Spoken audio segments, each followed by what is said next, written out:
For Victims and Villains, my name is Josh. Today we are continuing on our exciting Fantasia Fest coverage for 2024. I am joined right now by Kourtney Roy, who makes her debut, directorial debut, I guess, feature film, with the movie Kryptic. How are you doing today? Good. How are you? Thanks for having I me on. am I am well. Thank you for your time. This was super last minute. I was really glad that I got to see this film. I really love it. I could actually see it being one of my favorite films of the year, not just pieces, Wow. but Thank you. films of the year. Um, so Cryptic is a really interesting film. Um, that is a little bit sci-fi, a little bit kind of like coming of age, a little bit horror. Can you kind of talk about the balancing of all of these things and establishing a tone that is respectful of the monster movies that have come before it, but also kind of forging ahead to kind of tell the story of Kay and Barb?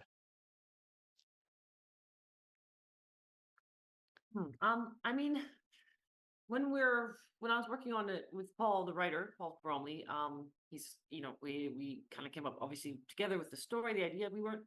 I mean, I wasn't thinking about genre or is this science fiction or what is this?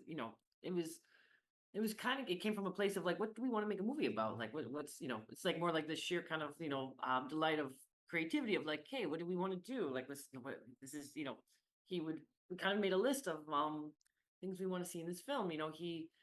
He's quite smart and erudite and articulate, and he's like, oh, I'd like a female driven lead story dealing with road movie aspects and doppelgangers. And I was like, well, I like mucus and monsters, so it was kind of a lot of obviously, I'm obviously the lower sort of Neanderthal of the relationship. And so it wasn't about what's come before, what's after. I didn't realize people sort of they decided they producers and people working more on the marketing and the selling and all this stuff side of this, they're like, oh, this is a psychosexual thriller, or this is time bending creature feature. And I don't think about that. I was just thinking of what type of film I really actually like, supernatural elements in my film. I really like cryptids. These are all just things that I like that I wanted to tell a story about, really.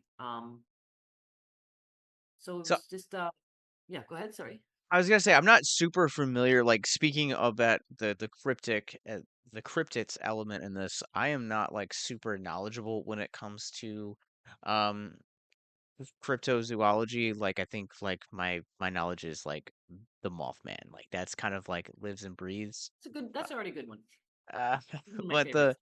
this film explores the suka. Can you kind of explain to listeners that may have or viewers that have not don't necessarily know what that is? Is this something that's made for the film, or is this like an actual like creature? Yeah, the Suka, yeah, we created the Suka. It's a fictional monster, a fictional cryptic. Because we didn't want to have a monster that already has a lot of baggage and connotations and mythologies attached. Yeah, I do love Bigfoot and the Ogopogo and yeah, Mothman and stuff like this. But we wanted to have our own with its own mythology and its own way of being and existing in the world, its own legends. So the Suka is completely 100% made up. I love the lore that builds around the suka as well because I know that you had talked about like you're essentially coming out to kind of just craft a little bit of like a weird Lynchian film for you, but for me, I am notorious with our audience to kind of be very analytical when it comes to things, and David Lynch is one of my favorite filmmakers, if not my favorite. So I have a tendency to like overanalyze a lot of things, and I love. I'm kind of curious if you can talk to this. There's a moment in the film where in the beginning we open up. There's Kay's character is going on this hike, and it's a very vibrant scenery. And right when she's reconnected to her husband, it kind of feels like it's like this book ended with the color palettes. It's very vibrant before it kind of takes a dark turn for the climax. was that intentional for you to kind of have these very bright colors offset with a lot of the similar the muted colors throughout Kay and Barb's journey throughout the film? Yeah, definitely. I mean, I actually have a background in photographer. I've been working as a photographer for 20 years, and I work only in color photography. So, and as an artist, so I have, I show my work in galleries and I publish photo books and things like this. So, uh, you know, uh, color is really, really important. I don't necessarily have a relationship to color where I assign meanings or significations to certain colors and like that. I'm not analytical or that organized. It's quite instinctual how I approach color, but um I love, for example, there's a lot of, the film starts out in daylight. There's a lot of daylight happening for kind of a creepy, strange film, but I really like working in daylight. I love working in sunlight, which is maybe sort of a bit of a contradiction for a psychosexual thriller. Color that's associated with the suka, this kind of soft, but this, a soft but still a deep green. The red. There's a lot of red tones as well. These all are all, chosen by me specifically for the film. What they actually mean, I would never be able to tell you, but I usually, like I said, I operate on instinct. I go where where basically I'm drawn to. So I just kind of go, okay, like this, I want this here. I would like this color here and this, and I don't research why.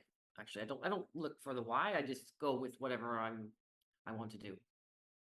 Well, I'm kind of curious if we can kind of jump into some of the films. So the film has a very ambiguous kind of scenery to where there are sequences throughout the film with the Kay and Barb character that are kind of being very intimate, I guess was the best word we'll say it, with like her character and the Suka.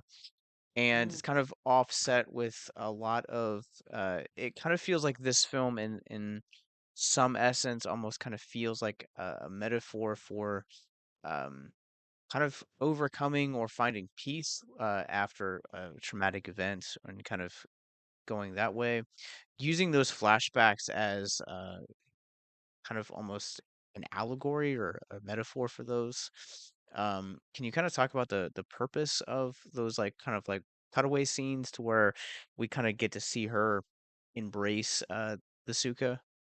yeah, I call them dream sequences. Obviously, they're not dreams. But these, yeah, the with the hands you're talking about, and the mucus and all these sort of monster elements that are highly detailed. I mean, these it was interesting what you talked about, like sort of this accepting of after traumatic experience. I guess, well, to go back just kind of a little bit earlier to what you were talking about.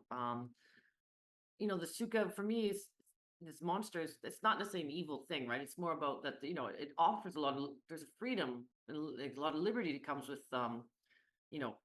perhaps exploring these quote unquote darker sides of ourselves, right? But um so with liberty also comes the possibility of having this darkness, but there's a payoff in a way, or there's always something you always have to pay, basically, right? You don't get anything for nothing. And then these sequences, I wanted to really show a actual visual representation of perhaps more psychological state of mind, and perhaps what the effect of this monster was having on her, because it's as in the film, just trying not to give too much of a spoiler away, but it's where is the monster? Is it real? Is it not real? Is it a legend? Is it a terrestrial creature? There's lots of questions I think people have about it, and I wanted to show, yeah, basically to not just like have her having physical reactions to things, but create a psychological landscape that's quite, very, very ornate, very detailed, to give representation to all these metamorphoses and these interactions and these feelings and all these things that are going on as she progresses throughout the story, and these things happen to her. It's really hard to kind of talk about a lot of the character journey of her without getting into spoilers.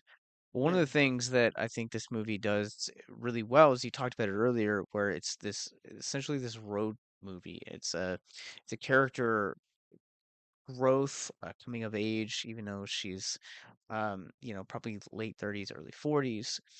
It is one of those things that every time that she meets a character that's out on the road, they're really eccentric. Like every character that we meet along the way is something or someone that is just very outlandish, and I love the lady at the bar being a close-up musician. I think Darla was the name of the lady from the hotel.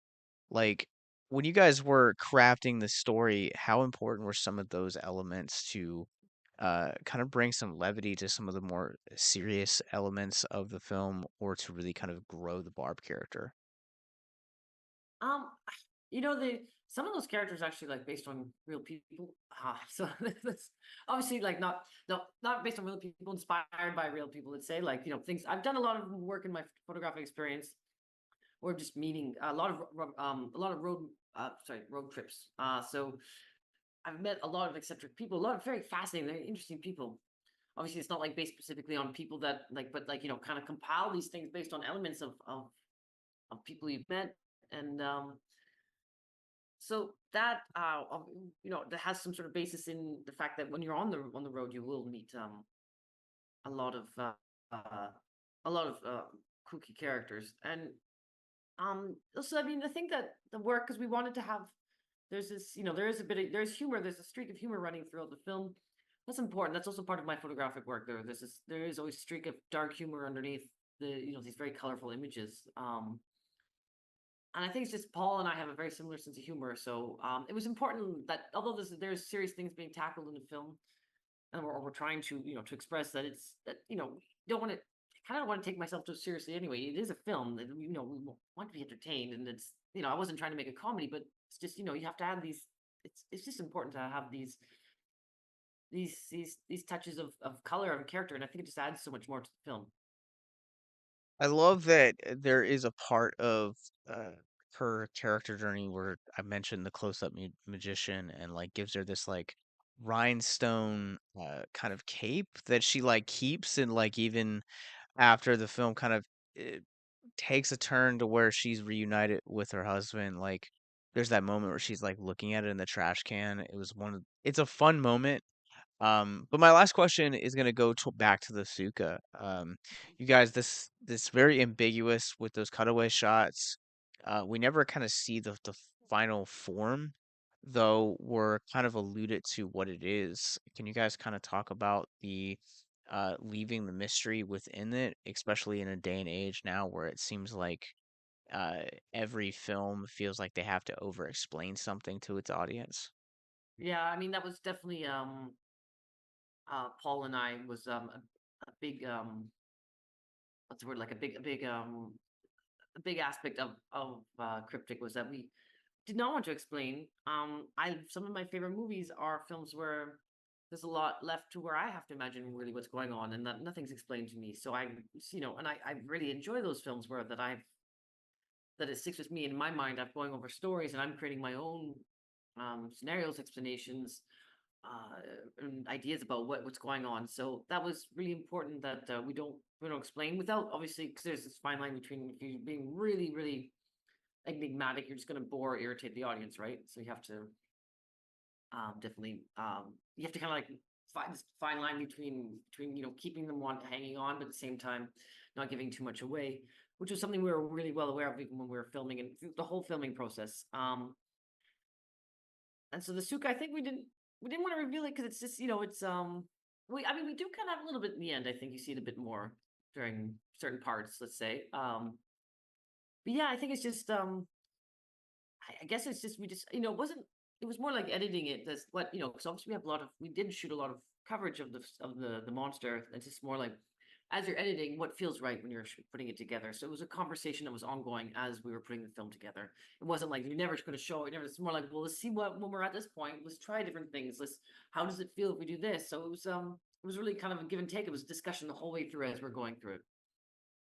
Well, yeah, and I get that, and I think that's one of the things that I talked about at the beginning of the interview, that this film does balance really well, and to where it there is this layer of mystery and mystique that's wrapped up within the monster, wrapped up within the lore, and you're kind of going through the journey with Kay, with Barb, Hmm. as they're trying to kind of uncover, but also at the same time kind of understand that the events of the opening kind of now have an effect on them, and it's now a part of their story. Well, Courtney, thank you so much for your time. Congratulations on Cryptic. This movie's incredible, and I hope that it means a lot to people that they get to see it and they understand that it's this monster movie, but it's so much more. And it's just a incredible film. Period. Thank you for your time, and congratulations. Yeah, thank you so much. I really appreciate it. Thank you so much. Speak Yes, to you ma'am. soon. Thank you. Bye Ciao. bye.